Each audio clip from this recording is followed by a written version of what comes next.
शासनाच्या सर्व विभागांची माहिती सीएम डॅशबोर्डवर आता लवकरच उपलब्ध होणार, तर न्यायालय, रेरा तसंच कायदा आणि सुव्यवस्थेशी संबंधित या सेवांचा यामध्ये समावेश, तर शासनाच्या सर्व विभागांचाही लवकरात लवकर समावेश करण्याचे निर्देश. मुंबईमध्ये खासगी विकासकांकडून म्हाडाचे 300 कोटी रुपये थकीत, तर पैसे न भरल्यास आता गाळे जप्त होणार. 15 दिवसात पैसे न भरल्यास गाळे ताब्यात घेण्याचा म्हाडाचा इशारा, पंकज भोयर यांची माहिती. मुंबई उपनगरात म्हाडा लवकरच 50 ओपन जिम उभारणार, तर सर्वसामान्य कुटुंबातील तरुणांसाठी आता झोपडपट्टी सुधार मंडळाचाही पुढाकार.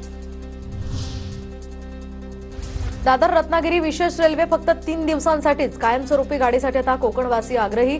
दादर रत्नागिरी ही गाडी कायमस्वरूपी करणं अशक्य, रेल्वेतील सूत्रांची माहिती.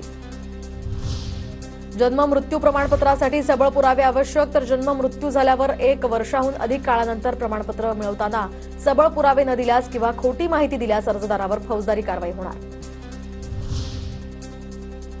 ठाणे जिल्ह्यातील प्रदूषणकारी कारखान्यांची चिंताजनक माहिती समोर. जिल्ह्यातील तब्बल 4895 कारखाने प्रदूषणकारी असल्याचं उघड. कल्याणमध्ये 2557 सर्वाधिक प्रदूषणकारी कारखान्यांची संख्या.